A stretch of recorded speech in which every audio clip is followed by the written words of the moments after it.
욥기 39장 보겠습니다. 구약성경 800페이지입니다.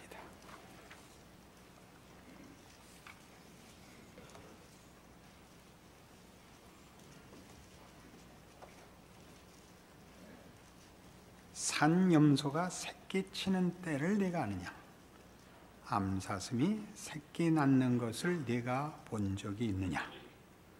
5절로 갑니다. 누가 들나귀를 놓아 자유롭게 하였느냐? 누가 빠른 나귀에 매인 것을 풀었느냐?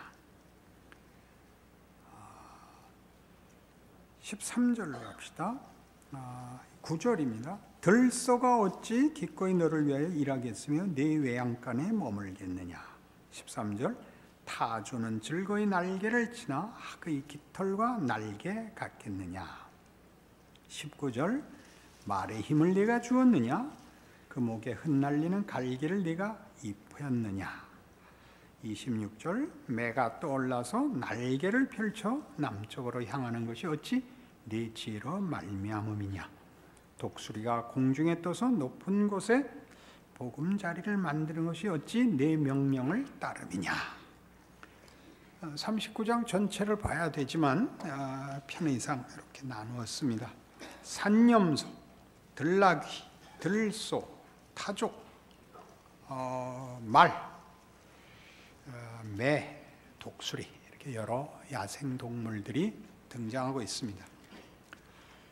38장부터 하나님이 이제 등장하셔서 이제 그동안 길게 이어온 욥과 욥의 세 친구의 논쟁, 욥이 겪은 고난들에 대하여 하나님이 답하시는 장면입니다.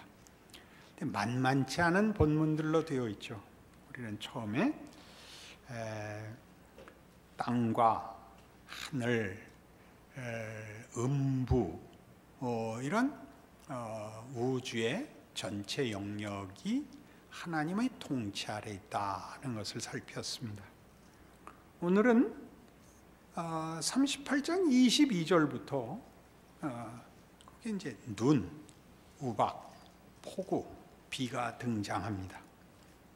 그리고 오늘 본문으로 택한 39장에서 보듯이 들나귀, 들소, 산염소, 말, 매, 독수리가 등장하고 있습니다. 우리가 기대하는 하나님이 등장하시면 논쟁을 종식시키고 답을 보이시고 잘했다 못했다 보완할 것, 고칠 것 이런 것들을 제시할 줄로 기대했으나 뜻밖의 성경은 이렇게 무슨 말인지 모를 많은 내용을 하나님이 말씀하시는 장면인데 38장, 39장, 40장에 걸쳐서 하나님은 전혀 다른 얘기를 하시는 것 같이 딴 길로 들어가신 것 같이 답을 제시하고 있습니다. 자연 현상들이 그들의 고유의 법칙 혹은 우연에 의해서 그 질서와 틀을 갖고 있는 것이 아니다 하는 얘기를 하는 것입니다. 38장에 보는 눈, 우박, 폭우, 비를 이제 하나님께서 끌어오시고 제시하시는 그 내용의 핵심들입니다. 이사야 55장에 가보시죠.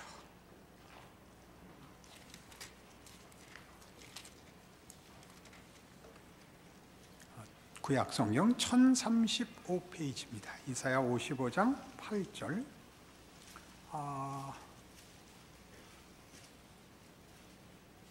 6절부터 보죠. 이사야 55장 6절. 너희는 여호와를 만날 만한 때에 찾으라. 가까이 계실 때 그를 부르라. 악인은 그의 길을, 불의한 자는 그의 생각을 버리고 여호와께로 돌아오라. 그리하면 그가 긍휼히 여기시리라.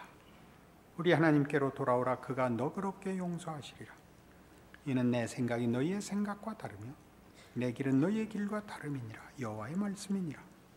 이는 하늘이 땅보다 높음같이 내 길은 너희의 길보다 높으며 내 생각은 너희의 생각보다 높음이니라. 이는 비와 눈이 하늘로부터 내려서 그리로 되돌아가지 아니하고 땅을 적셔서 소출이 나게 하며 싹이 나게 하여 파종하는 자에게는 종자를 주며 먹는 자에게는 양식을 줌과 같이 내 입에서 나가는 말도 이와 같이 헛되이 내게로 되돌아오지 아니하고 나의 기뻐하는 뜻을 이루며 내가 보낸 일에 형통함이니라. 비는 우연히 내리거나 자연의 법칙을 따르는 것이 아니라 인격자의 생각과 계획과 목적과 의지에 의해서 오는 것이랍니다. 비, 그러니까 여러분이 현실로 겪는 인생에서 멀리 있는 얘기, 관계없는 얘기를 꺼내는 것 같죠. 나이가 드니까 세상에서 제일 무서운 게 기후입니다. 추우냐 더우냐 1도 차이가 이게 하루의 컨디션뿐만 아니라 모든 생각에 영향을 미칩니다. 건강할 때는 몰랐죠. 건강할 때는 청바지 입고 사시사철 집에 있으나 성 밖에 있으나 결혼식에 가나 장례식에 가나 밤낮 끊으면 청바지 하나면 다 됐는데 이제는 그렇지 않습니다. 비가 오는 것이 하나님의 주권적 선하심과 자비하심과 지혜 속에 있듯이 여러분이 만나는 일 중에 하나님께서 간섭하지 않으시고 생각 없이 준 것은 없답니다. 여태껏 겪은 욥이 죽을 것 같고 분하고 답이 없는 분노와 자폭과 절망과 비명을 넘어온 자리에서 주는 하나님의 답입니다. 너는 내가 없었다 그러는 거지, 내가 생각을 안 했다는 거지, 응답 안 했다 그러는 거지, 거기에 대한 답입니다. 여러분이 앉아있는 의자까지 하나님이 간섭하시고 일하시고 함께한 그의 선하심과 그의 붙드심의 한 손길이라고 말하는 것입니다. 우리는 이미 지난 시간에 확인했듯이 자연주의라는 것은 결국 허무주의에 빠진다는 걸 보았습니다. 사람은 가르치지 않아도 모두가 특별한 종교를 가지지 않으면 다 자연주의가 됩니다. 왜요? 엄연한 현실이기 때문입니다. 엄연한 현실. 자연주의란 그 마음 깊은 곳에서 거부할 수 없는 현실에 대한 짙은 실망이 자연주의라는 걸 만듭니다. 그 짙은 허무감이 뭘까요? 이렇게 금방 우리 이해할 수 있는 그 예가 있습니다. 산을 가보시면, 바다에 가시면 자연의 크기에 놀라죠. 그래서 자연을 버타는 것이 큰 기쁨이라고 얘기들을 합니다. 경이롭다고 얘기합니다. 그러나 자연의 가장 큰 본질은 무심함입니다. 자연은 무심합니다. 내가 슬픈 날도 해는 뜹니다. 내가 슬픈데, 내가 배고픈 날도 달은 뜹니다. 생각이 없죠. 생각이 없죠. 그게 자연의 무시무시함입니다. 의인화해서 자신들의 호흡으로 기쁨과 슬픔에 관계없이 자기 자리를 지키고 있는 것입니다. 그것이 우리에게 복합적으로 자연의 위대함을 보게 합니다. 크기, 그리고 그 말없는 감수, 이게 우리를 놀래키는 거죠. 그게 자연입니다. 누가 그렇게 하신다고? 하나님의 성실하심과 원대하심과 궁극적인 승리가 우리의 밀고 당김과 우리의 감격과 거부와 분노와 감사를 뛰어넘는 하나님의 성실함으로 일하고 있다는 것이 자연의 그대로 이 세상이 창조되어서 오늘날까지 하나님의 성실함을 증거하고 있는 것입니다. 알 것 같이 모를 것 같이 보고 있고 확인했다가 놓쳤다가 그러면서 철이 드는 거죠. 그 얘기를 하고 있는 것입니다.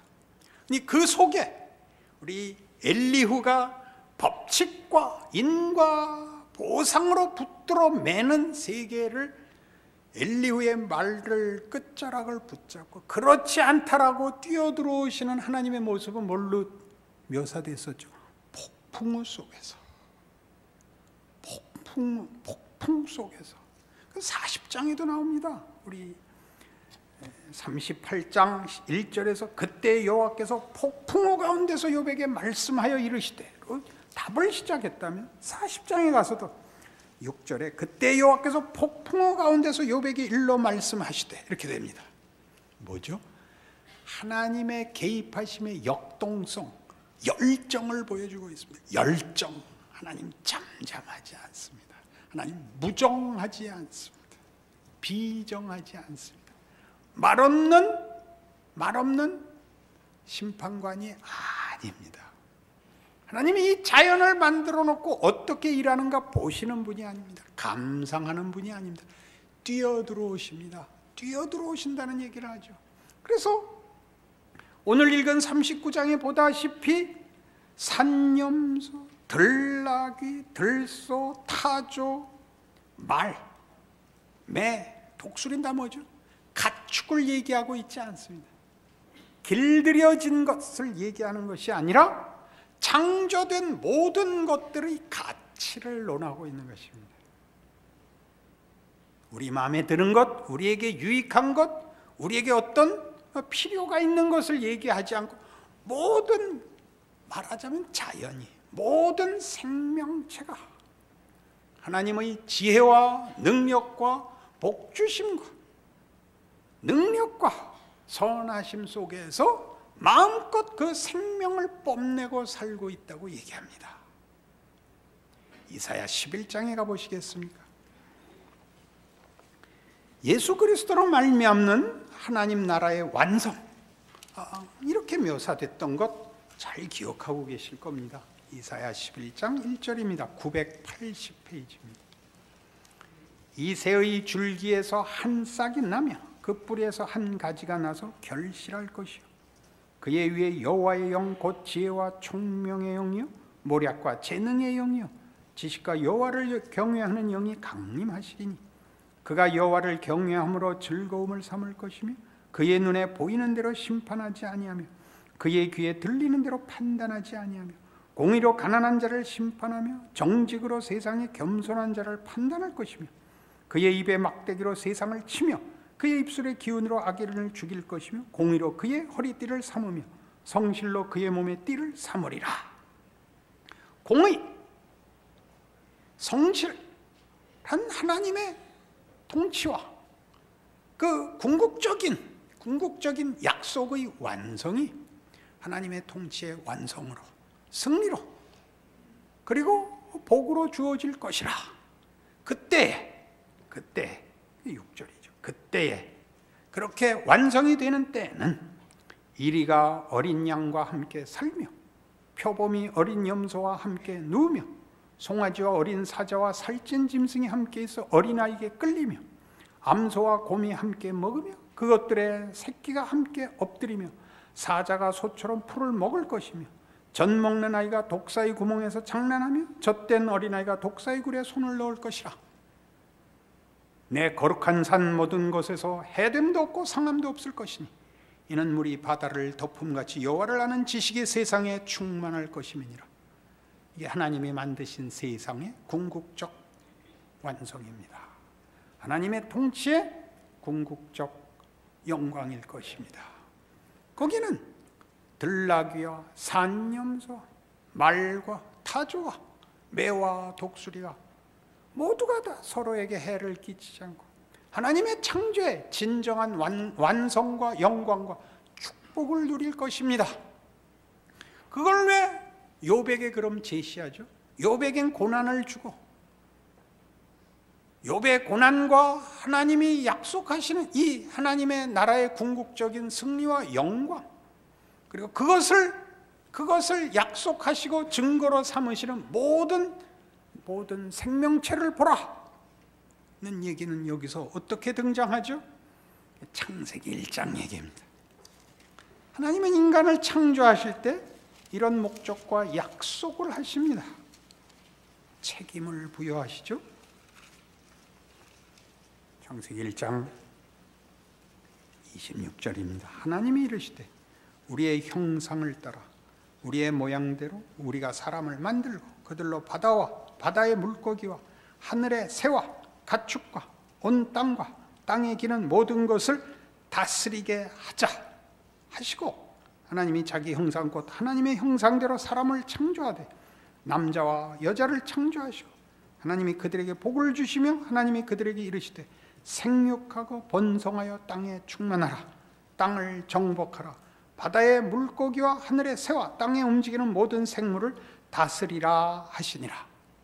그는 하나님이 지금 욥에게 나타나셔서 주시는 답에 있어서 그는 하나님의 말하자면 동반자로 서 있습니다. 뭐라고 그랬다고요? 우리는 처음부터 이렇게 했죠. 내가 땅에 기초를 놓았을 때 네가 어디 있었느냐? 내가 깨달아 알았거든 말할지니라. 이것은 너와 나의 간격이 크다라는 얘기가 아닙니다. 너는 알아야 된다 얘기입니다. 왜요? 폭풍 속에 나타나신 하나님은 욥을 이렇게 불렀거든요. 너는 대장부처럼 허리를 묶고 내가 네게 묻는 것을 대답할지니라. 우리 지난 시간 식으로 얘기하면 너는 다른 존재와 다르다. 너는 대장부다.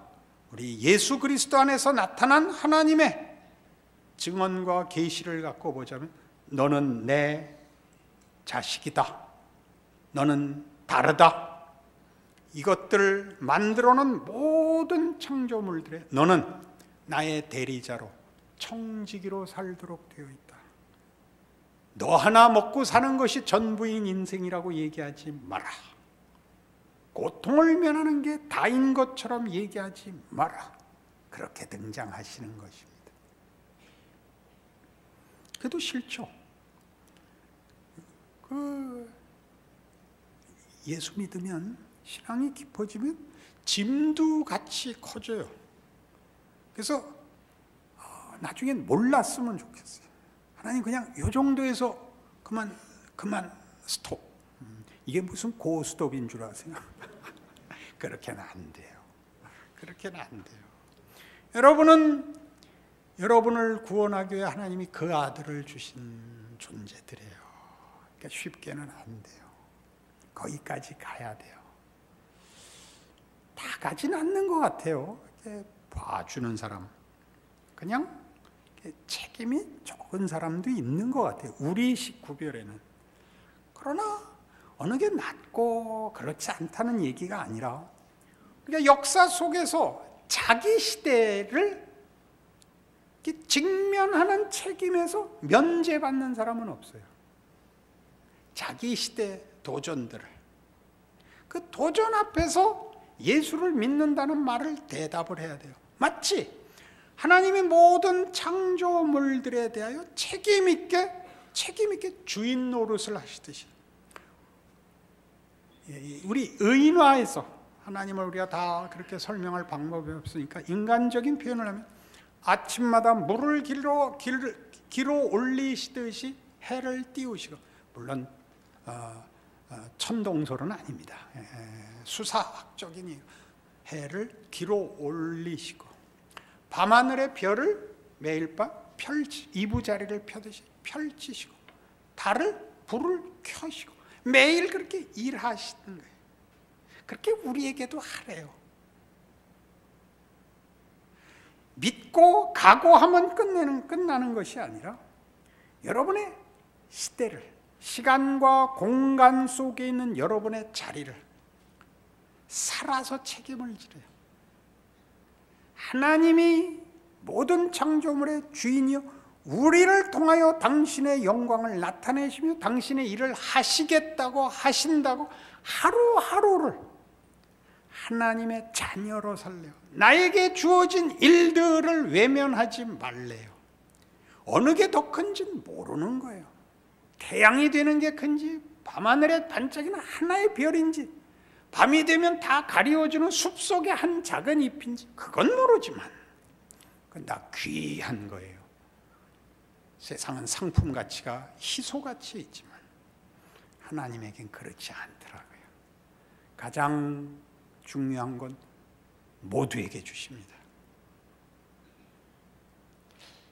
아무래도 상관없는 것은 특별한 사람의 짐이 되는 것 같은데 아무래도 상관없는 게 똑똑한 거, 능력 있는 거, 잘난 거 그런 거는 아무래도 상관없는 것으로 보입니다.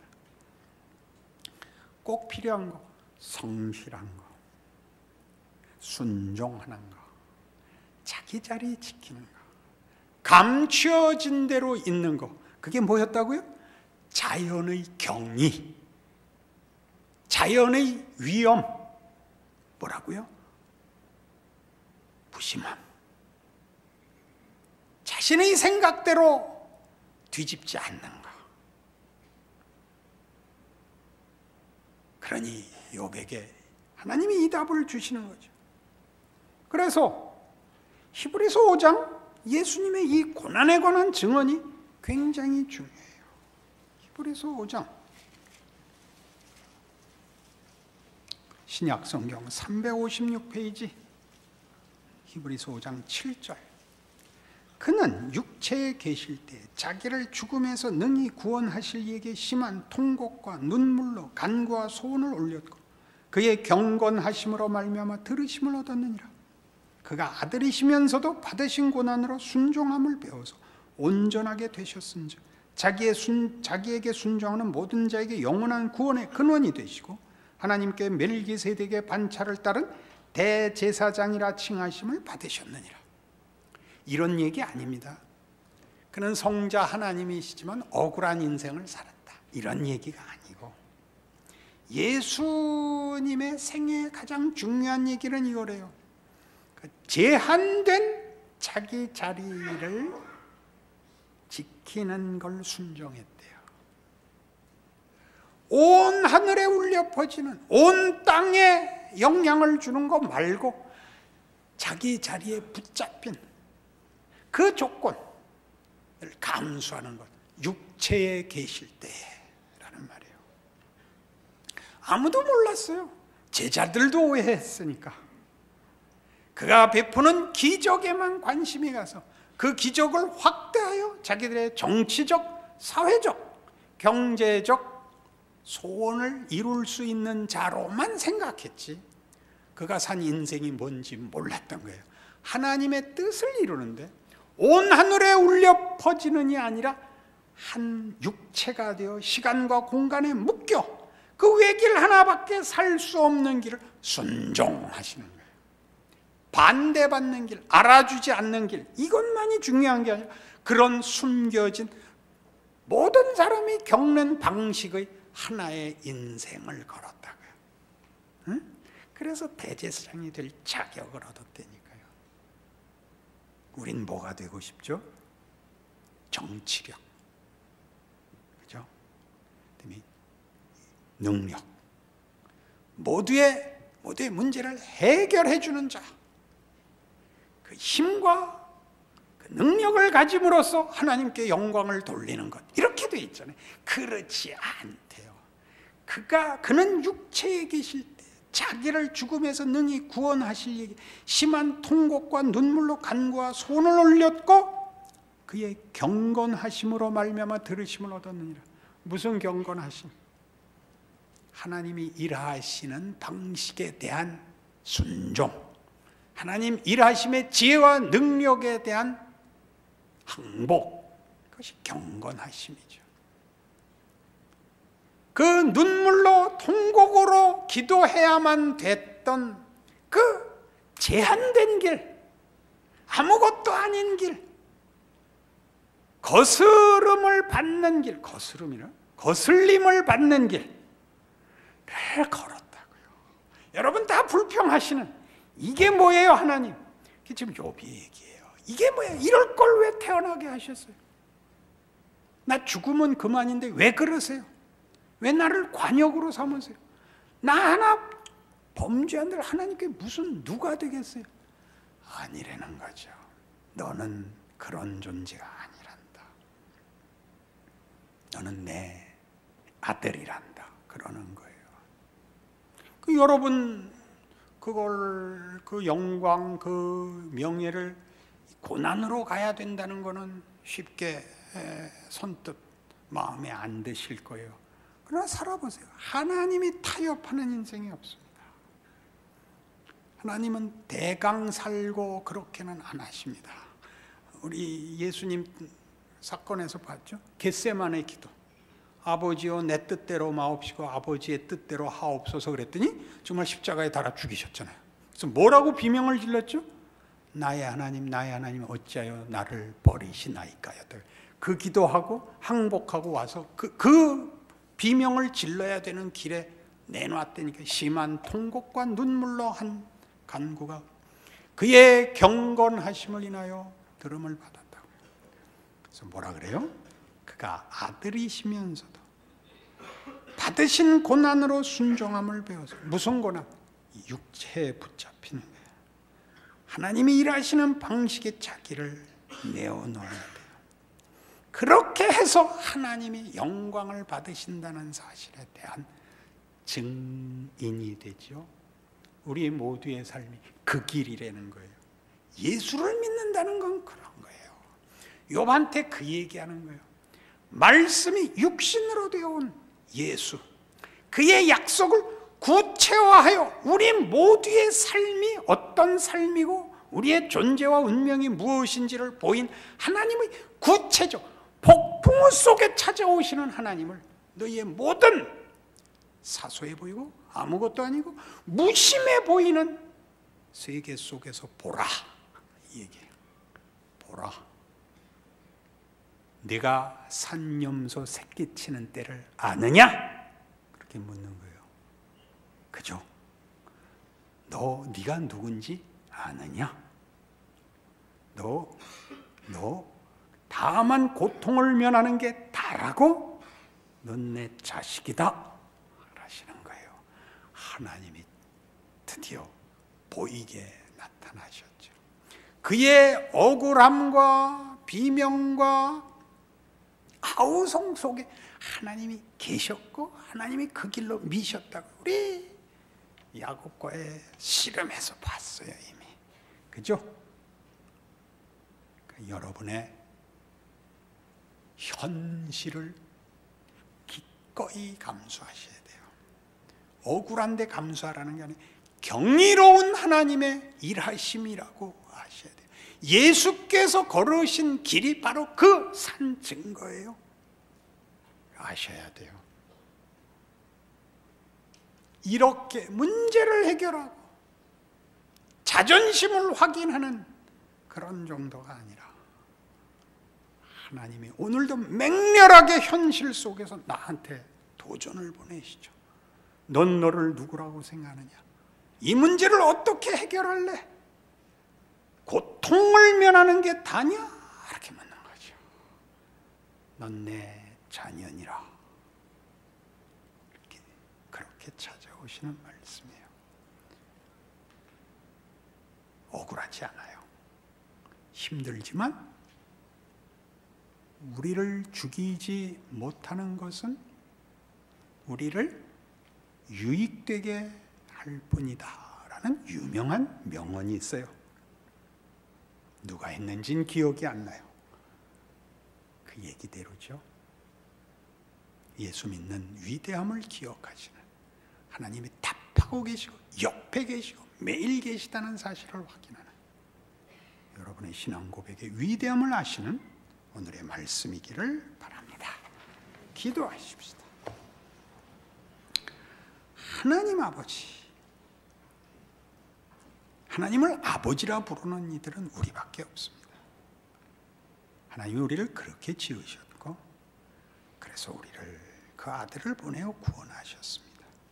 우리는 그게 얼마나 큰 것인지 늘 있습니다. 예수님 필요 없고 나 편하게만 해달라고 우리는 때를 쓰고 하나님은 그럴 수 없다고 답하시는데 우리는 늘 못 알아먹고 있는 것일 겁니다. 하나님께 원망을 하고 우리의 존재와 우리의 운명을 한탄합니다. 못난 짓입니다. 우리의 신앙 고백이 가지는, 우리의 믿음이 가지는, 예수를 믿는다는 말이 가지는 위대함과 명예와 권능 아래 우리를 붙들어 항복해 하사 우리의 인생을 주 앞에 바치는 위대한 인생 살도록 축복하여 주시옵소서. 예수님 이름으로 기도합니다.